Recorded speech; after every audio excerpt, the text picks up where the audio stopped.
Hello everyone, welcome back to the workshop and happy 2024 to everyone. Today's video is going to be about my Husqvarna 701 Enduro. I'm going to go through the buying experience, why I bought it, how I've enjoyed it so far or not, and what essential mods I have made to it. And when I say essential, I mean what are essential to me. They won't necessarily be essential to you. So, the buying experience.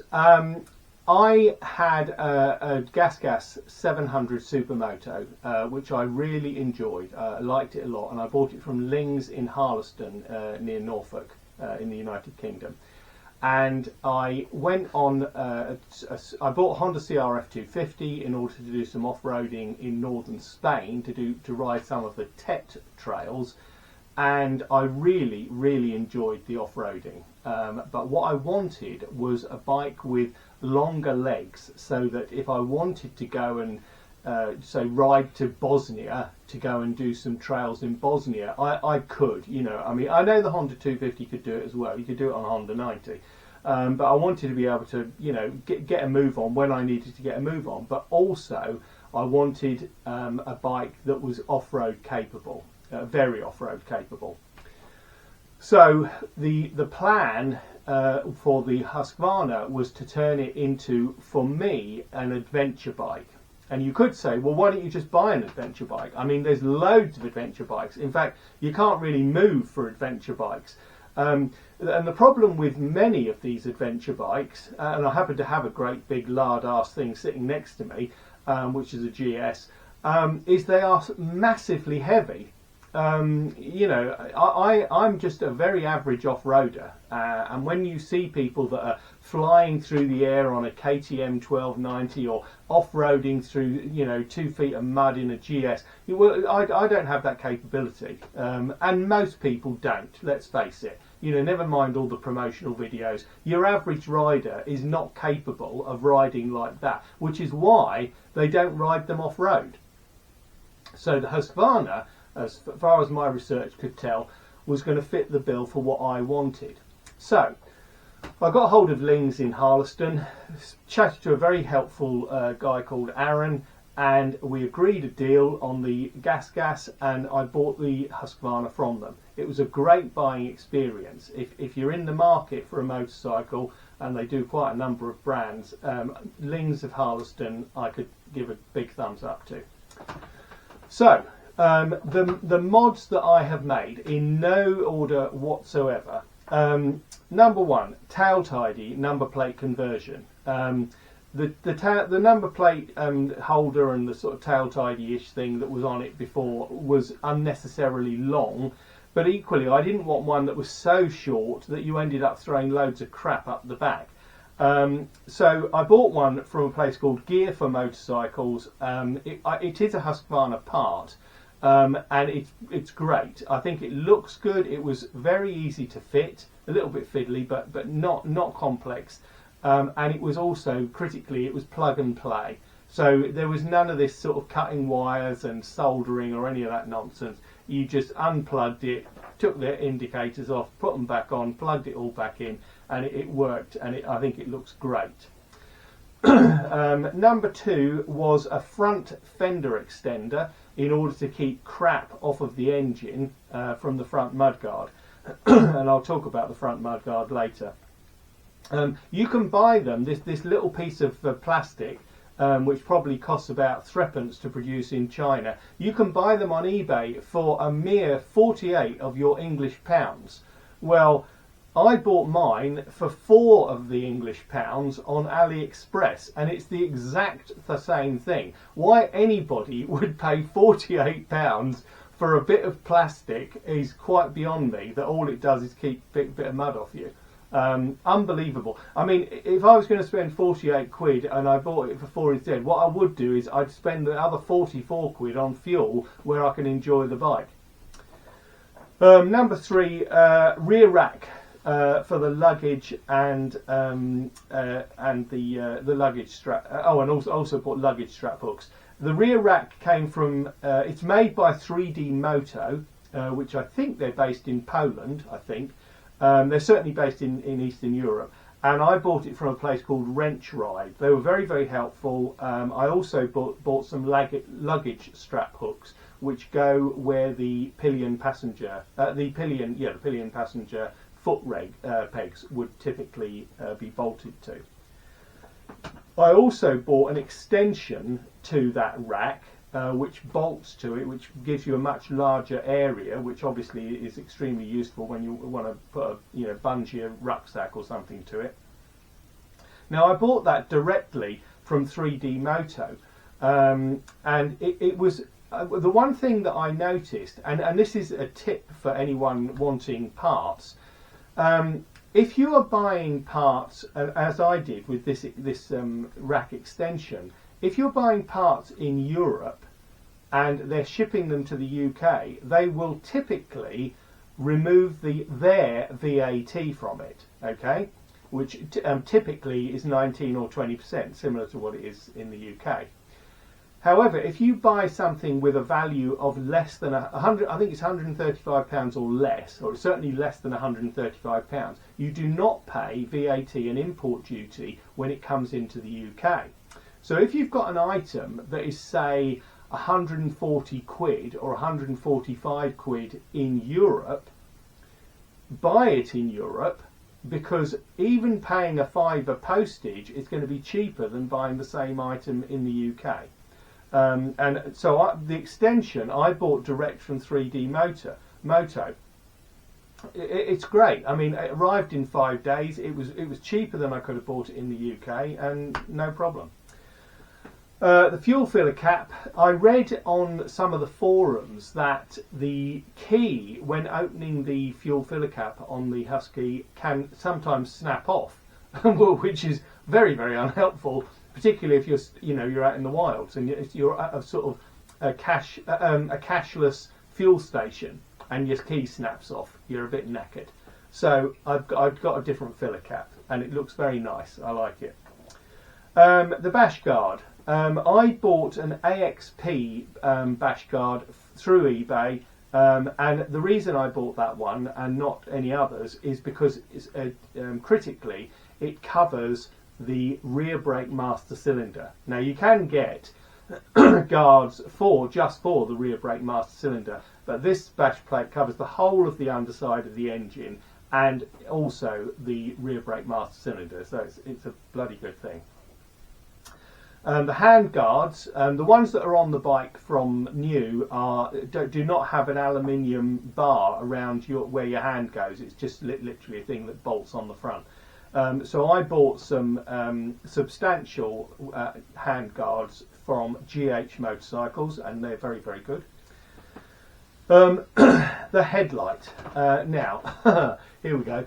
I saw this. Well, first of all, when I took the bike back to Lings for its first service, and now bearing in mind Lings in Harleston is 186 miles from my house, and I wanted to go back to Lings because I was very impressed with the service, and I thought, well, I'll let them do the first service, and also it'll help rack up some miles to get up to my sort of 620 mile sort of target for the first service. Now, I booked the service when I bought the bike, so I had no idea what the weather would be like when the day came for me to take the bike for a service. And I thought, well, it's a long way. What I'll do is I'll ride over in the afternoon, and I'll overnight, relatively modest B&B, and then I'll book it in for 9 AM the next morning. And that's exactly what I did. Well, that was going in for a service on the Friday. Well, on the Thursday, I was watching the weather all the way along, like from weeks back, and it was all looking okay, then it wasn't looking okay, then it was a bit better, and then it was catastrophic. Well, on the Thursday afternoon that I rode the 186 miles to Norfolk, we had storm, Guinevere or something, and it was bloody atrocious. It was lashing with rain, blowing a gale. It was the worst possible conditions. And I discovered the headlight gives out as much light as a disinterested glowworm. It was appallingly bad. So I thought that I need to upgrade the headlight. So I went to, there's a company in France called LED Perf, and I looked on their website, and they did a conversion kit to put an LED headlight bulb in the Husky. Sent off for it. It wasn't cheap. I mean, 50 something quid, and it didn't fit. And so I got hold of them and I told them it didn't fit, and they said no problem, we don't need any videos from you proving anything, just send it back and we'll give you a refund. And so that's what I did, and I got a refund. And then I bought the LED headlight that's in it now, but not this particular one, from a place called Temu, T-E-M-U, I think that's how you pronounce it. And I put it in the bike and it didn't work. And I've done a video about that. Anyway, I bought another one, the same, from LED Perf, and it seems to be working. It was twice the price as the one from Temu, and it seems to me that it's identical. Even the serial numbers are identical. So maybe Temu get slightly less good stock. I don't know. Or maybe I was just unlucky. Maybe I just had a Friday afternoon one. But the one that's on it now is good. I haven't tested it at night, but it certainly works well. And I will test it at night so I can get the angle of the beam correct. However, when I did the video about the headlight the other week, somebody commented and said that an LED headlight is great until it breaks, whereas an H4 headlight bulb you can get anywhere. And I thought, do you know what? Actually, you're right. So maybe upgrading the headlight for 100 quid was not a very good idea. But anyway, I'll see how it goes. And maybe when I go and do a long trail, because my plan is to do Finland and Sweden this year, I'll swap and put the old headlight back in. Because my plan is not to ride at night unless I have to. You know, I mean, I don't think anyone would choose to ride at night unless they had to. Okay, next on the list, Wings exhaust. I bought it direct from Wings, and I bought it basically because I like the sound. And as Wings say, sound matters. I think it looks great. The other thing it does, of course, is it effectively decaps the bike, which means the exhaust gets less hot, because there have been occasions when the standard exhausts have melted luggage, which is not a good situation. But it's a great exhaust, and I bought it direct from Wings.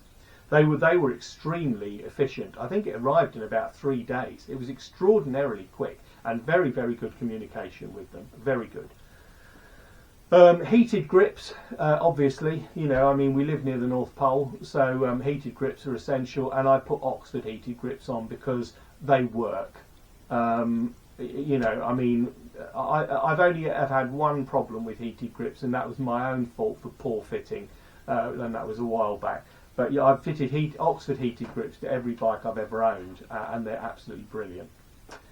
The crash bars, which also act as a radiator protector, they're made by Yak, and they were bought through eBay from a place in Poland.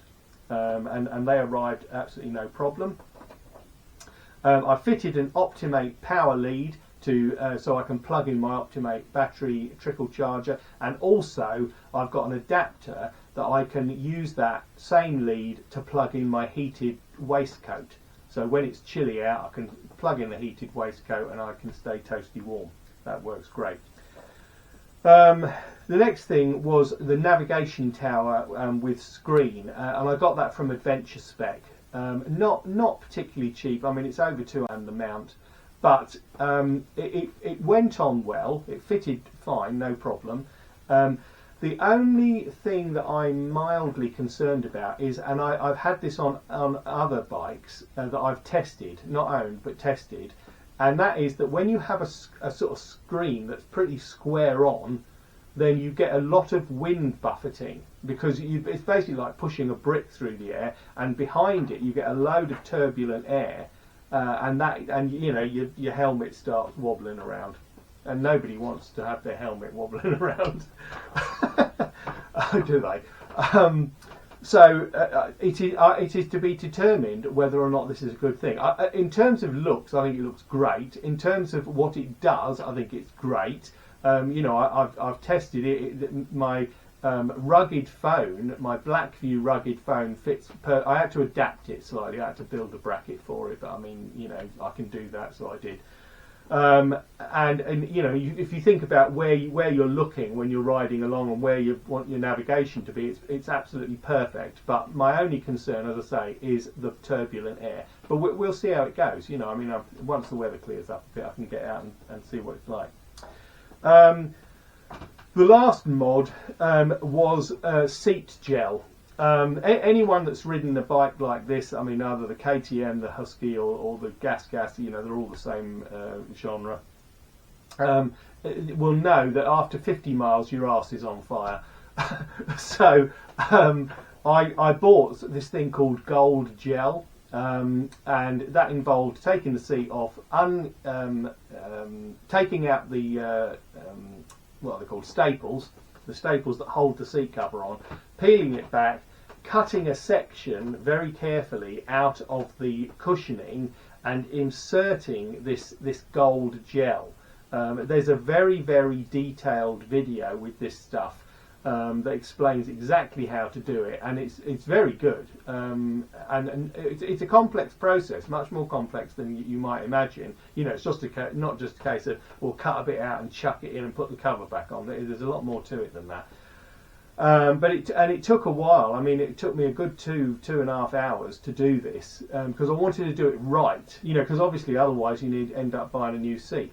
And the first time I rode the bike with the gel seat on was my trip out to Lings, 186 miles, and I thought, well, this is going to be a blooming good test because, you know, if my arse can cope with 186 miles, I don't really need to worry too much. And it was very, very good. I mean, obviously, nobody's going to sit down in the same position for 5 hours. You know, you move around, you stop, you fill up with fuel, you stop for a coffee, you get up and stretch your legs. You know, it's not good for you to just sit in one position for hours and hours and hours. So I found it very, very good. It made a massive improvement to the comfort of the bike, and it's not cheap. I think the kit was about 160 quid, so not cheap. But on the other hand, how much is a comfortable arse worth? So quite a lot, I think. Lastly, you'll be pleased to note, the luggage. Okay, now when I did my trip on the CRF 250, I bought some Rhino Walk frameless throwovers, and they worked really well. I was very, very impressed with them. They weren't particularly expensive, £120 I think for the pair. They were well made. Pardon me, very, very good for the money. I was seriously impressed, and I intend to use those in future. But I was thinking, okay, maybe I need some luggage rack, some kind of metal thing to keep it off the bodywork, to keep these bags off the bodywork. And Adventure Spec do some really, really sexy looking racks, which they've got for the KTM and the Gas, but they don't currently have any for the Husqvarna. And when you go onto their website, it says these are in development. So I emailed Adventure Spec and I said, could you give me a rough idea of when you expect these to be available? You know, for example, would they be available at the end of Q1 2024? And they came back and basically said, we've got no idea when they'll be available. And I thought, well, you must have some idea. You know, I mean, you must have just the inkling of an idea. You know, I mean, just give it to me to the nearest year. You know, is it 2024? Is it 2025? You know, is it 2030? You know, are you only going to be available, you know, when nobody rides bikes? I mean, there must be some inkling of an expectation of when they'll be available, but apparently not. Apparently not. So I thought, okay, rethink. What I'll do is I will get some fairly heavy-duty clear sticky back plastic, and when I'm going to go on a trip, I'll basically put this, you know, what is effectively paint protection film over the panels of the bike where the bags are going to rub, and then I don't need to worry about the panels. At the end of the trip, you know, I can rip it off, and the next trip I'll put some new stuff on. So that is my plan. And also, of course, it's way cheaper. I mean, I think I paid £4 for 3 meters of this stuff that's about 20 centimeters wide. So it's way cheaper than luggage racks. So that's the mods that I've made. Some of them are cosmetic, if you like. I mean, certainly the exhaust is you could argue it's unnecessary, but I would argue it is necessary because it makes the bike sound better, and B, you don't need to worry about heat problems with the catalytic converter. I mean, we know that catalytic converters only work when they're hot, and therefore it stands to reason that exhaust is going to get very hot. And where it is, if you have a catalytic converter on most bikes, and certainly in cars, they're underneath. You don't need to worry about how hot they're going to get because you're never going to go anywhere near them. But of course, this thing has got the exhaust right where you're going to put your luggage and your legs. So having it very hot is not necessarily a good thing. But everything else, I think, is essential for me.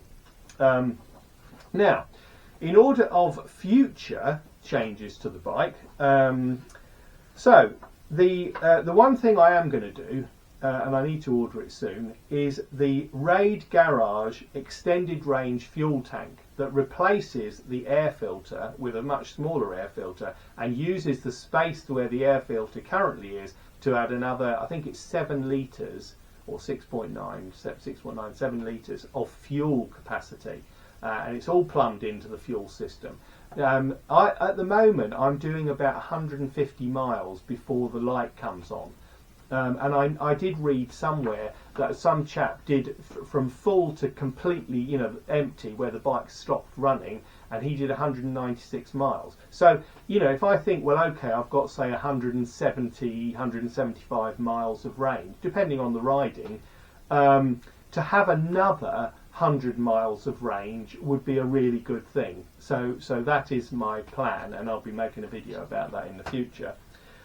The other thing that I've ordered from Greece is a lower front mudguard. It's from a place called Perfect Fairings. I've seen a couple of videos on it on YouTube, and I've done a bit of research. There is another one you can get from ADV Nomad or something, I think they're called. But I didn't really like it. But the one from Perfect Fairings, I think, looks okay. You put a few stickers on it, it'll look absolutely great. I mean, it would look stock.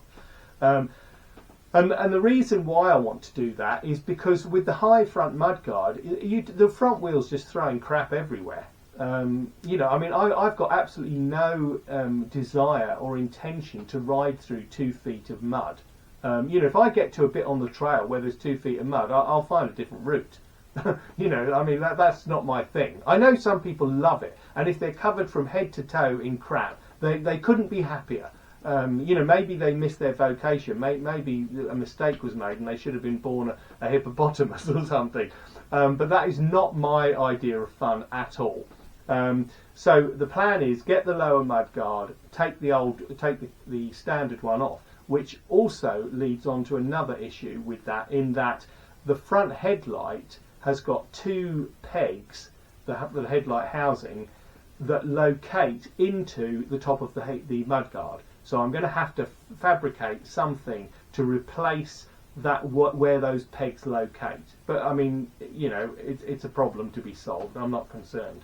But when that arrives, again, I should be making a video about that. And the last thing, I say the last thing, this is the last thing so far, because as you know, bikes are never finished, is maybe spotlights. I don't know. I know when I had my CRF 250 and I had spotlights and I had to ride in the dark, they were absolutely brilliant. I really was grateful to have these LED spotlights, which weren't particularly expensive. They did get a little bit of condensation in the ones I bought, and I said that on my review of the product. But in terms of the brightness and the range of these lights, they were really absolutely superb. So I'm not sure about that. So That's it. Do I like the bike? Yes, very much. The one thing I have noticed by working on the bike, you know, and taking it apart and putting it back and all the rest of it, which I did the same thing on my gas, is the fit and finish on the Husqvarna is a level above what was on the gas. I know that you could, you know, I mean, and I think, well, they come out the same factory. I mean, my understanding is they basically do them in batches. You know, the same production line will do, you know, I don't know, 500 Husky 701s, 500 gas 700, you know, and 500 KTMs or whatever the, you know, numbers they choose. But the actual fit of certainly of the panels is significantly better on the Husqvarna than it is on the gas. Which is nice. I mean, I think that's a good thing. Not that I didn't like the gas. I thought it was a fantastic bike. But that's just an observation of mine. So that's it.